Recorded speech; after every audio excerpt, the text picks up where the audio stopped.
کم مارغان پرندگان چې د هغوی پر وي یعنی وزر وي جی د هغوی خوړله جایزه دی مګر هغو مارغانو پرندگانو خوړله چې کم پرندگان او مارغان درنده دي صحیح یعنی د بل ځناور غوښه خوري هغوی نه علاوه هر یوه پرنده هر یو مارغه چې پر لري پر وزر لري حلال دی صحیح پس دې نتیجه کې چې کم کبوتر دي کوترې دي دې کې مختلف اقسام دي په دې کبوترو کې کوترو کې مختلف اقسام دي هغه ټوله حلال دي د هغوی ټولو خوړله حلال دي بیا دې کې کوترو کې مختلف نومونه دي هغه ټول مختلف اقسام دي بالکل ډېر زیات هم مختلف دي هغه ټول حلال دي صحیح وړه شانته دي نه علاوه دي نه ورکوټې شانته کم مارغان دي پرندگان دي د هغوی ټولو خوړله جایزه دی مشکله نه دی صحیح او همدې شانته دې کې مختلف قسم سره نومونه راځي هغه ټوله خوړله جایزه دی او همدې شان سره څه کم چرګانو مختلف قسمونه دي صحیح ډېر مختلف قسمونه دي پکې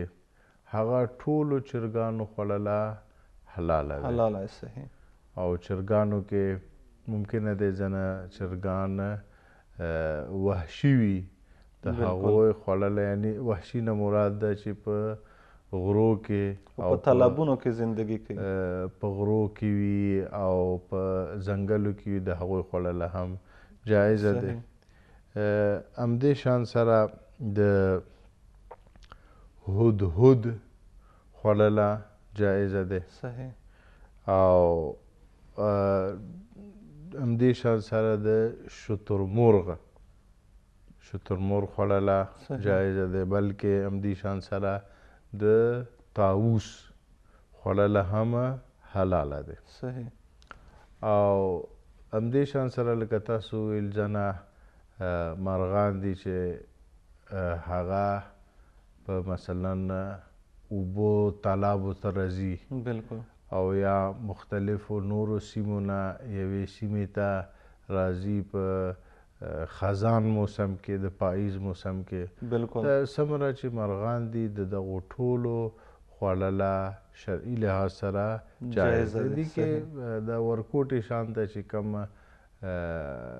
مرغان دي د دې نومونه هم مختلف دي بالکل په هر علاقې کې زموږ پښتنو کې مختلف علاقې دي مختلف نومونه دي دغه ټول حلال دي صحیح همدې شان سره د بلبل خوړله هم حلال دی صحیح ورکوټې شانته کوم دا یوه پرنده دی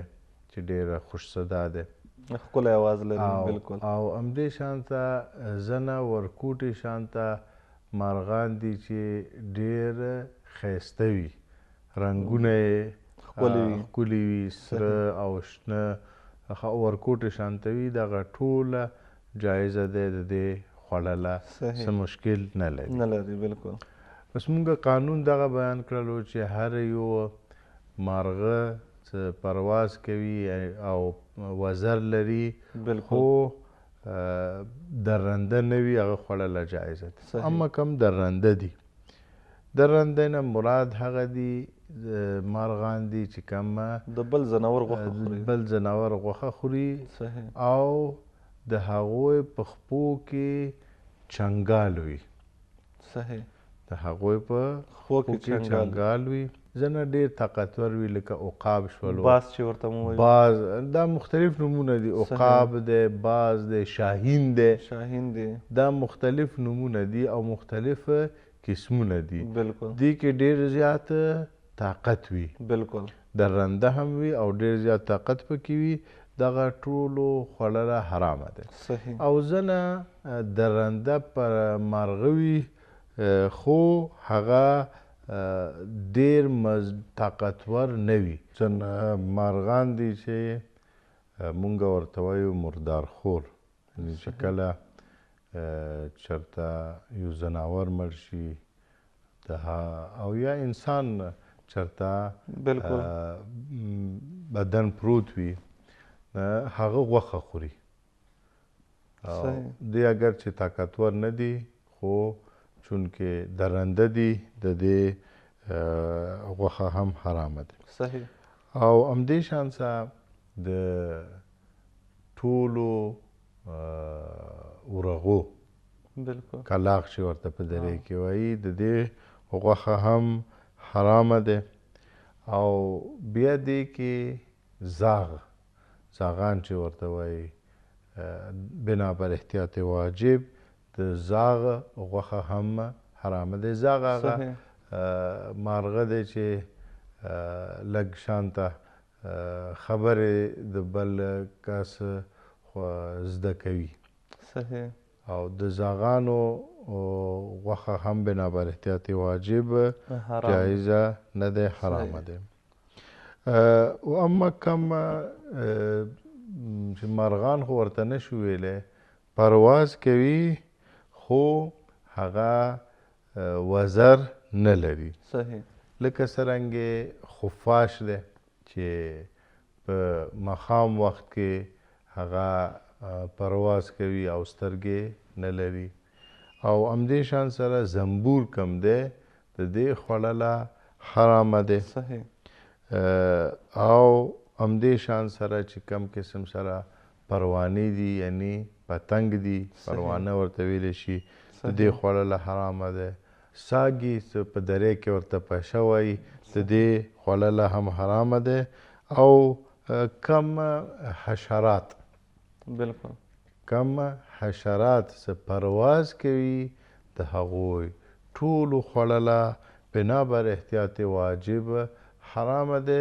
صرف ملخی ملخ خوړله جایزه ده اگر چې حشراتو نه دی او پرواز کوي خو د هغه خوړله څه مشکل نه لري. دې نه علاوه تمام حشرات څه پرواز کوي او وزر نه لري د هغوی ټولو خوړله حرامه ده. نه ځکه دغه مسایل بیان کړل چې په مختلفو سیمو کې مختلف قسم سره خلک اوسي او دغو ځینو مارغانو غوښه هغوی خوري.